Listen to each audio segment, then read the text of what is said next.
All right, everyone, here we are. We're going to annotate How It Feels to Be Colored Me by Zora Neale Hurston. Let's go ahead and first underline our title and our author, right? That's not really an underline, but it'll do. And we want to know for sure that it was written in May 1928. Okay, that's right here in this tiny little paragraph. Also, this actually helps us understand what the purpose is. This is exploring her sense of identity through a series of striking metaphors, right?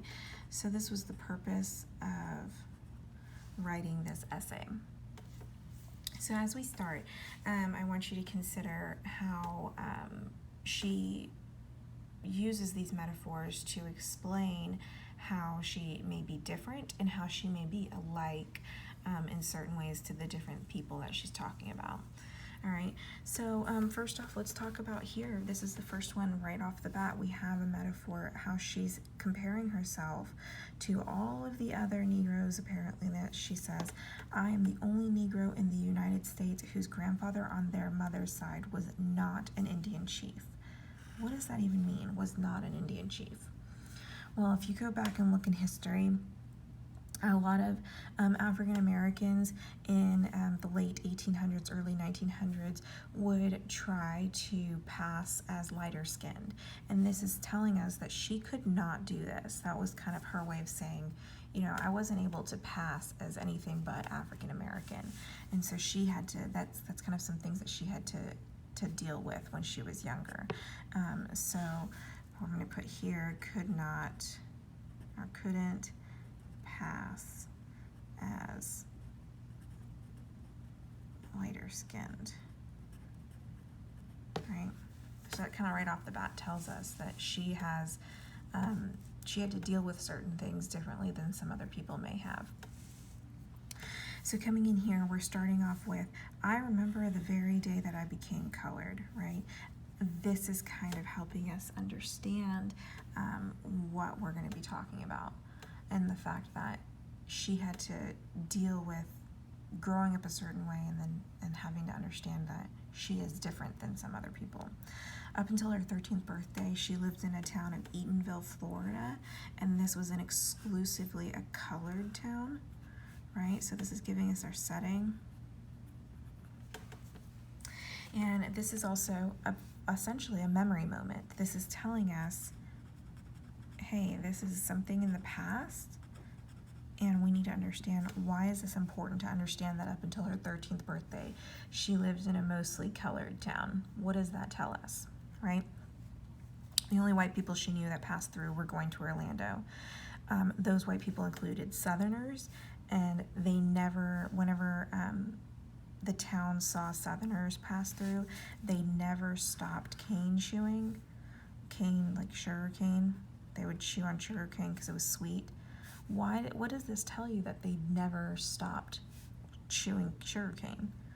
Well, it tells you they didn't care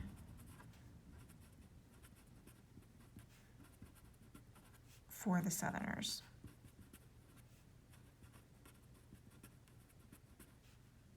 Right? It was just some ordinary people. They didn't have too much care for them. But here's where it gets interesting. But is your keyword here, right? That change, that transition word telling us that something's about to change. The Northerners were something else again. They were peered at, they were looked at cautiously, right? So people were scared to look at them from behind curtains by the timid.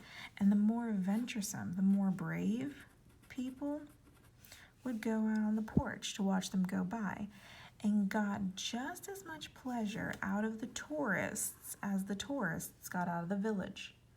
When I read this, you know what I thought of? I thought of a museum exhibit. Well, if I can spell, that'd be great. Here we go. Think about a museum exhibit, kind of maybe if you've ever been to the zoo or something like that, right? It's almost like a zoo, museum or a zoo exhibit. And you go to the zoo and you see the reptiles, you see all the snakes behind the glass and stuff.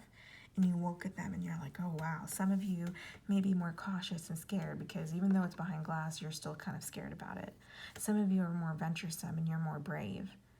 But nonetheless, you're just like looking at them in awe and gawking at them. And we can only assume and maybe guess that maybe they are thinking the same thing and they're like looking at us like, ooh, who are these people, right? So it's almost like they're museum exhibits or zoo exhibits for each other. So she comes here, and now we're starting to understand who she is in this paragraph. Where does she fall between these two groups of people? Is she cautious or is she venturesome and brave, right? So she says the front porch was a gallery seat for me. So if we go back and remember, the front porch is where the venturesome people would go. So she was brave.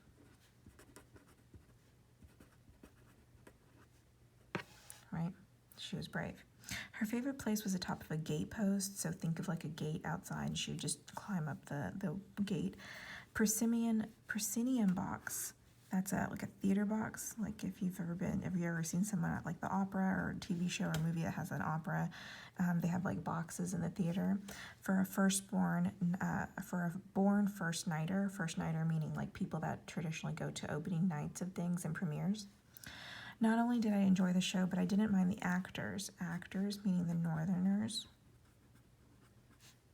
Notice that she's, going with this whole theater idea. So this metaphor that she's at a theater and she's seeing this on the first night, like she's a habitual person that she goes to this theater every time there's a new show.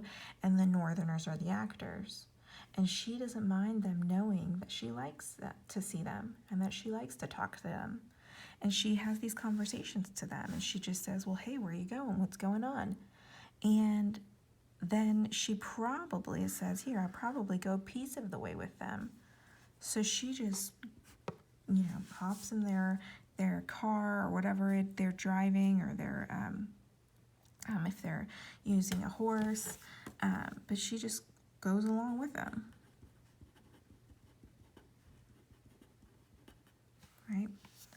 And it says here that it would, if only one of her family members were to have seen her, which the course of the negotiations would be broken off, as in they wouldn't happen. If her family member, like her mother or somebody, would have said, hey, you have to get back into this house, right? So she was kind of like the unofficial greeter to Florida. Okay, let's go to page 2.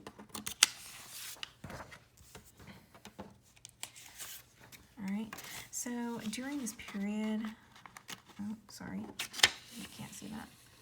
Here we go. White people differed from colored people only to mean that they rode through town and they never lived there, right? So she didn't think that they were any different except for the fact that they just didn't live in her town. Here's where it's funny though. They asked her to speak pieces, sing and dance, and then they gave her some money for it, right? So first of all, she's like entertainment to these people.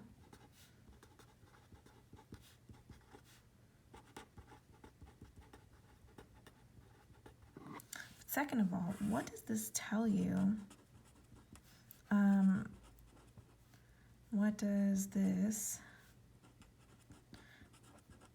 tell you about what the Northerners thought about her? The fact that they paid her money to speak pieces, like act out things and sing and dance and goof off, what did that tell you about these people that are just coming through town, right? So we understand what she thinks of these people, but what about them?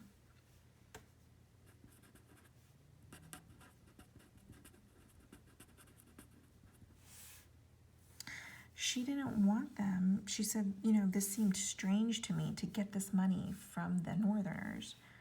She did it because she wanted to, and they would have to bribe her to stop. And the colored people that would come through, they didn't give her any money because she was their Zora. She was part of the colored community.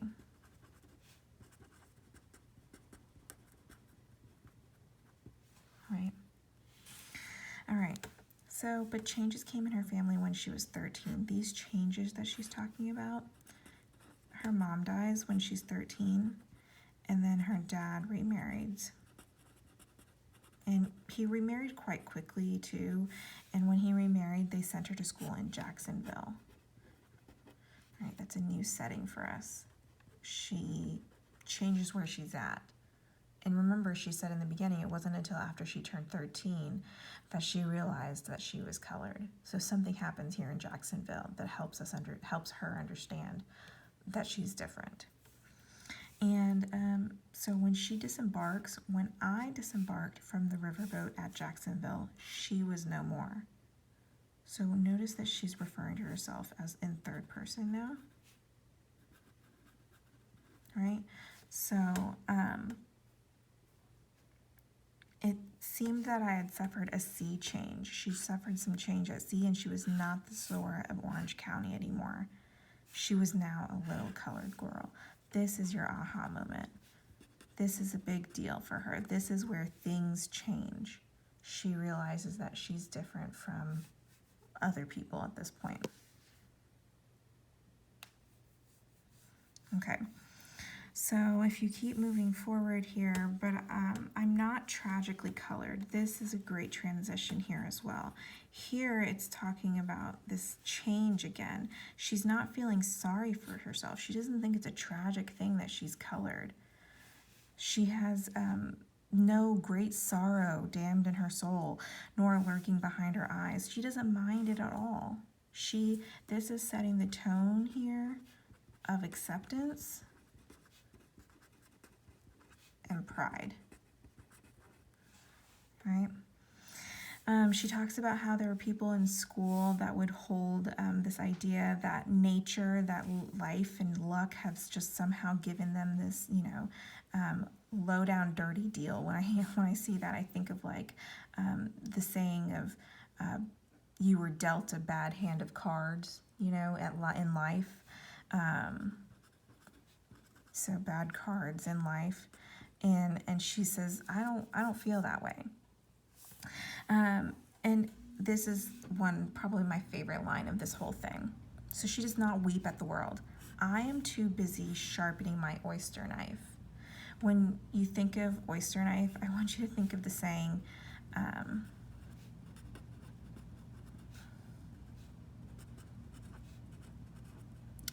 the world is my oyster, right?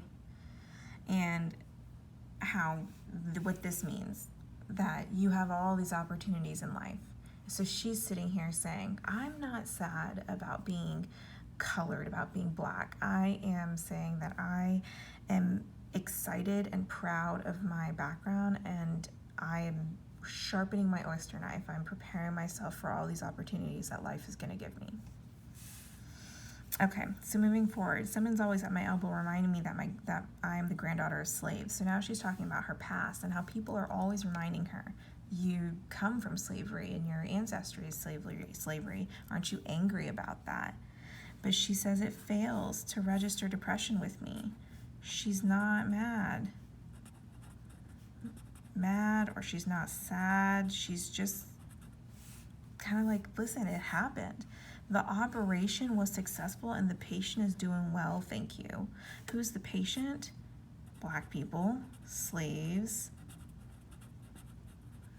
right? The operation, what was the thing that made them free? The Civil War. It was successful, and now they're doing well, and they're making it ahead, and they're using all of these different things, the struggle, the Reconstruction, and the generation right before her. She's using that to take off on a flying start, and she doesn't want to stop and look back, or she'll lose that start that she had.